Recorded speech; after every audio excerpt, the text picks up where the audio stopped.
Hi, hello everyone, and welcome to our Episode 3 of Sin City Pixel KO podcast. I'm David, your host, and we want to just kick things off and get things started today. Today's Digital Marketing Monday, so we're going to give you some tips and advice on digital marketing and try to help you overcome some the obstacles that are out there that people face when they're trying to start up and trying to become a social media influencer. So we'll just start and kick things off and just give you a little bit of a idea of what we're doing and get some pictures there. and so let's see.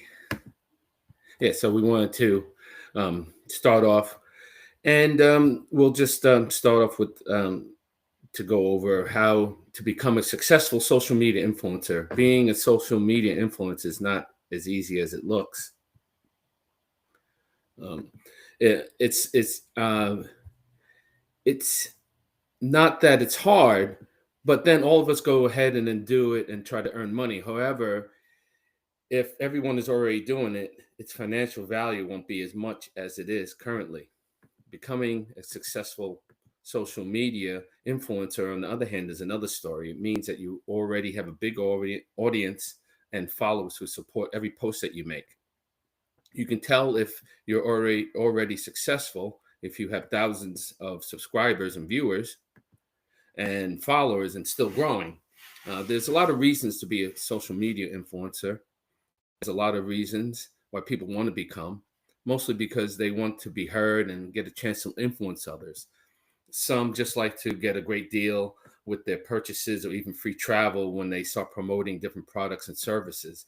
It's also a good way to start your own brand, to start your own business. It's the best way to advertise your own products and services and earn something in the process. As long as you keep doing it, you will have a chance to create a good source of income by being a social media influencer. The best thing is to give you a few tips and some guides. The first one is select what suits you. You need to choose the social media platform that will suit your personality and lifestyle. You can be a YouTuber if you're comfortable in making videos. Instagram is a good platform if you're more showing and doing photos. Of course, Facebook, Twitter, X platforms are always good to start. I try to be on multiple platforms. So right now we're on LinkedIn, X, Twitch, and YouTube right now. So we're doing multicasting. Yeah, that's up to you if you want to do that also. You might want to try that. And then you have to decide, number two, who will be your audience. The most crucial part of being a social influencer is your audience. You have to learn about them since they will be the ones that you need to please. If you want to influence them, you have to get to know your audience well. And by doing that and helping to get to know your audience better, you'll start gaining more confidence in your direction and your niche. Number three, post great content. Never post boring content. Generic posts will easily get ignored by your target audience. Get juicy and intriguing, so they want to see more. They'll follow your content if they see the value of your posts. Try to create a community. Number four is very important. Creating a community. A community is a great way for your audience to follow your lead. Talk to them and make them heard as well. People can become more responsive if they easily reach you as well. So you want to try to make sure that, like I said, I'm on a lot of different networks. I'm trying to easily get reached, and people can contact me on different platforms. We're also on Facebook too. We're on Facebook also. So I try to be on multiple platforms. And then number five, choose your niche. How do you want to make sure that you choose your niche and the section that you want to be in? So you might want to do some research on different niches that you're comfortable with, and then see what niches are resounding with your community and your audience. And maybe there's something that's lacking in what some people are pushing out there. So maybe you can find a niche that is unique to you that you're comfortable with. That's the most important thing.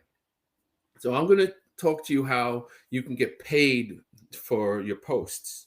come now. Once you do start posting, then how to make money is that you want to get paid, right? You're gonna try. We're gonna let you in a few secrets that most creators won't share with you.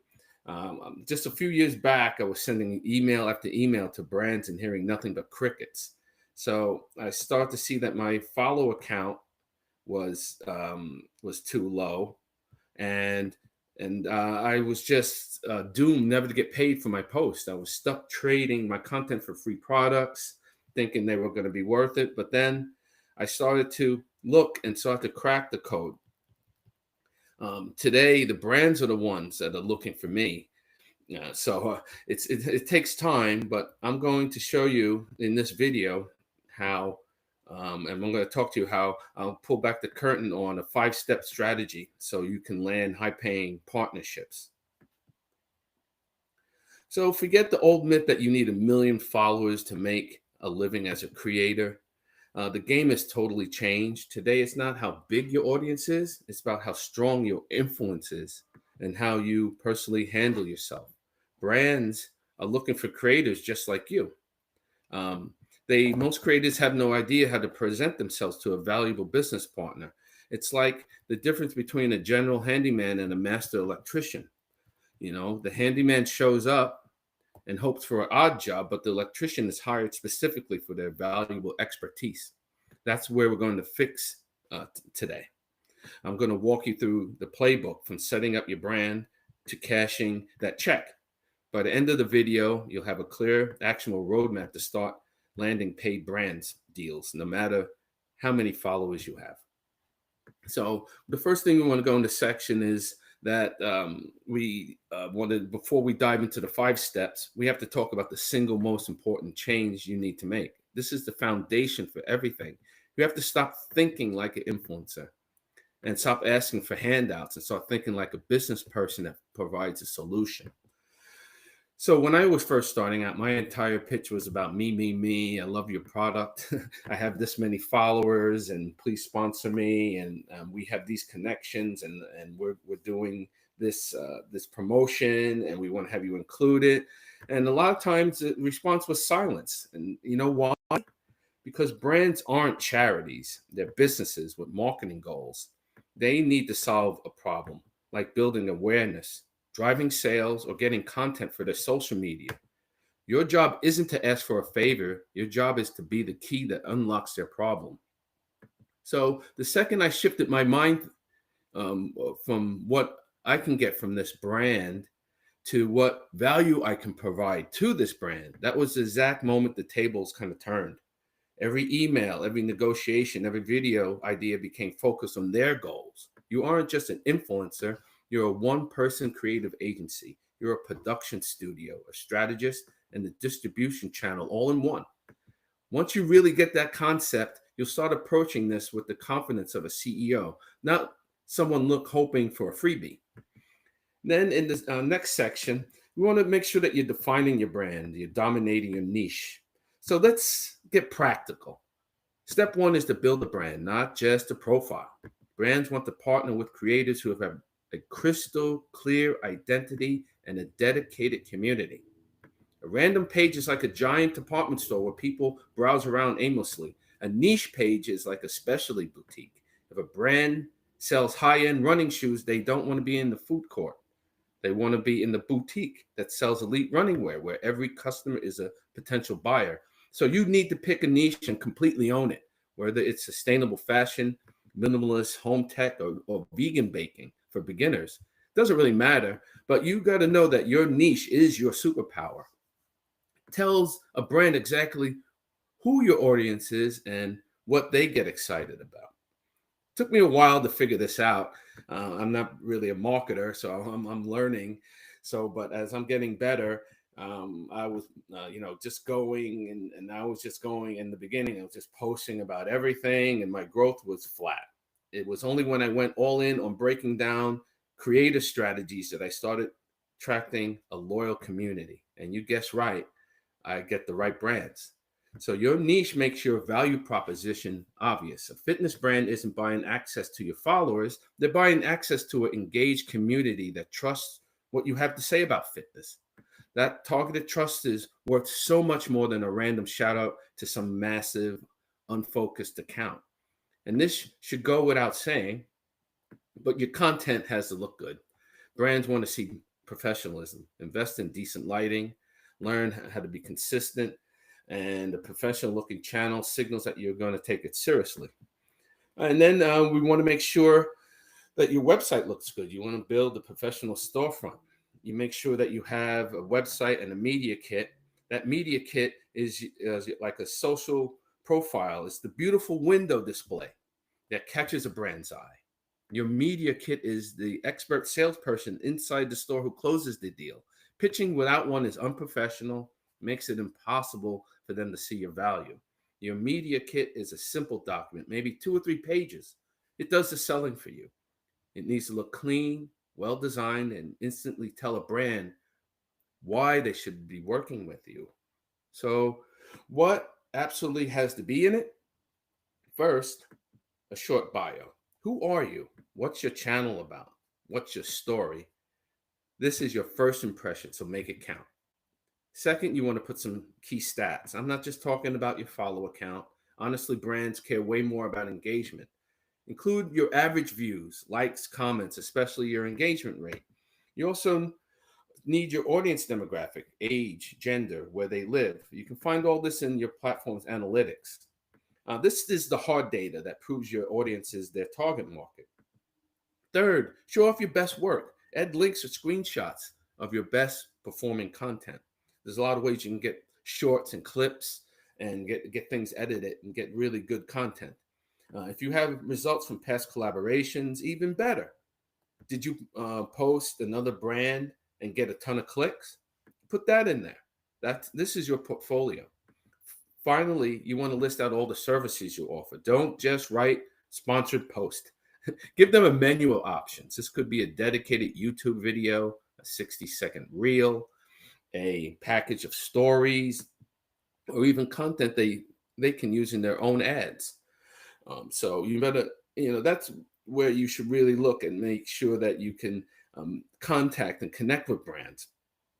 So I know all of this is building a media kit from scratch. Sounds like a ton of work. You have to find the data. You have to design it. You have to make sure it doesn't look like a fifth grade art project.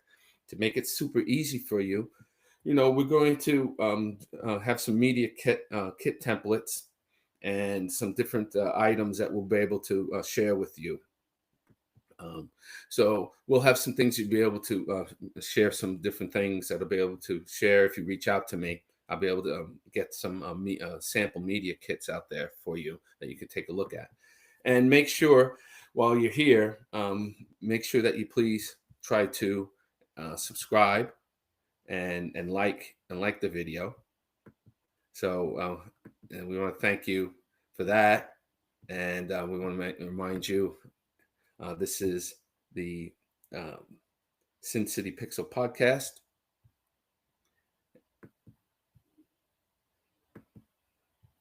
And we want to just make sure that we take a little break and make sure that people are aware of us here, and make sure you like and subscribe.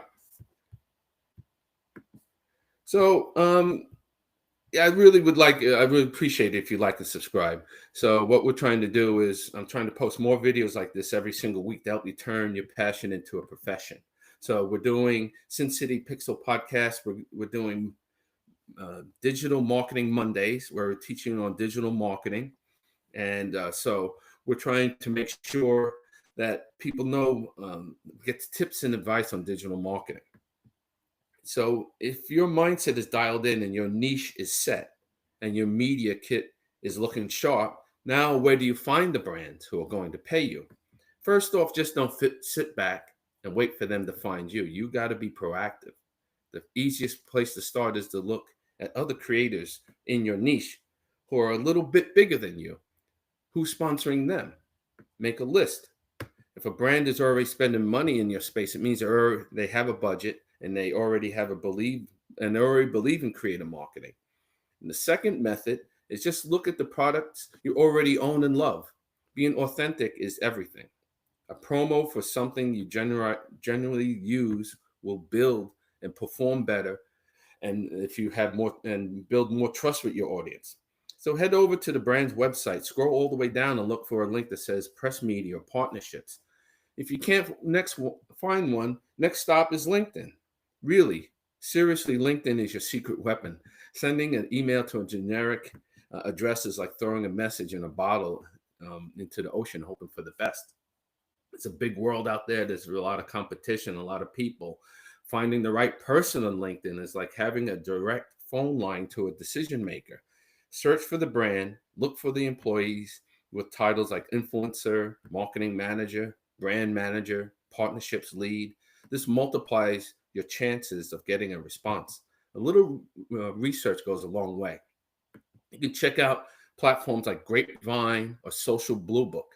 Even YouTube has its own Brand Connect platform, though you usually need to be in the YouTube partner program to access it.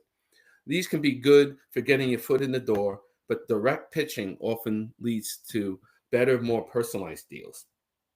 And now you want to try to really think about, and what we're going to talk about is the perfect pitch, from cold email to warm conversation. So now you get everything set up. You got your brand, you got your dream brand, you found the right person to contact. Now it's go time. But a generic copy and pasted email is just equivalent of a junk mail. If it's addressed to occupant and gets tossed in the trash immediately, they can smell it from a mile away. So your pitch needs to be handwritten letter, short, personal, all about them. So here's a recipe for a perfect pitch. First, a killer subject line. Be direct and show your value right away. Something like collaboration idea, your channel name, X, your brand name, or connecting with your audience on YouTube. Next, you want to work on this opening line. Don't start with my name is, make it personal. Show you've actually looked at their company. Something like, I was so impressed with your new mention of a product or campaign, or as a longtime user of your specific product, I know your audience would love to hear about this. Then the most important part you want to try to make sure that you come across when you're connecting is value. This is where you connect your audience to their marketing goals. Don't just list the stats as a solution. For example, I see your brand is focused on reaching Gen Z who are passionate about sustainability. My channel has a highly engaged audience with 75% in the 18 to 24 age range, and they always respond to incredibly well content about eco-friendly products. Once you've shown them the value, then you can briefly introduce yourself and attach your shiny new media kit. Finally, have a clear call to action. Don't end with a weak, let me know what you think. Be confident. Tell them the next step. I have a few creative ideas for how we could showcase your product to my audience. Are you free for a quick 15-minute call next week to chat about it? That's how you move the conversation forward. So now we're going to talk about talking money, how to negotiate, and how to prove your worth. So congrats. You're at this step. The brand loved your pitch. They want to work with you. Now for the part that makes the most creators sweat, talking about money. When they ask you for rates, never ever send them back a single number.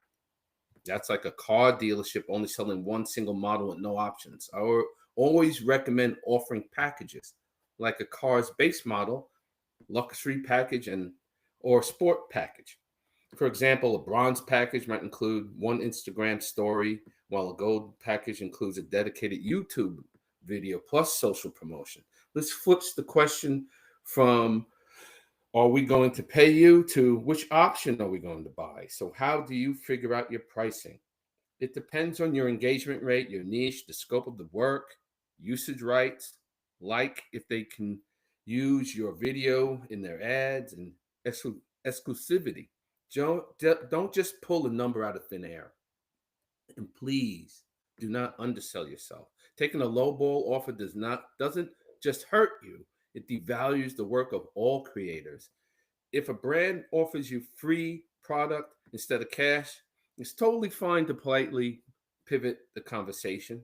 You can say something like, "Thanks so much for the offer. Since I run my channel as a business, I don't create content in exchange for products, but I'd be happy to offer a proposal for a paid collaboration that will help you smash your marketing goals." Once you seal the deal, your work isn't over. You have to prove they made a good investment. After the campaign ends, send the brand a simple report with all the key metrics: views, engagements, clicks, audience feedback. Showing them ROI like this demonstrates that you're professional, and it's the absolutely best way to turn a one time deal into a long term partnership. So there you have it. It's the 5 steps to create and to go from a creator to a paid professional. It starts with a mindset to thinking like a business owner. Then you define your brand, create a killer media kit, proactively pitch the right brands with a personal message, and confidently negotiate your worth. This isn't about luck or follower counts. It's a skill you can absolutely learn. You have a unique voice and a community that trusts you. That's incredibly valuable. It's time you get paid for it. Now, I want to hear from you. What's the biggest hurdle that you're facing in brand deals? Is it finding contacts? Is it writing the pitch? Or is it talking money? Drop a comment, and I'll be able to do the best for trying to help you out and try to get back to you. So, thanks a lot for watching, and I'll see you in the next video. We're going to have this one kind of short for today. So we just want to keep these short and impactful. So we want to thank you for coming on and watching the podcast and the Sin City Pixel KO podcast. And we really enjoy having you here, and we really appreciate you coming on and checking us out. And so you can see what we're doing, and we will have more coming up.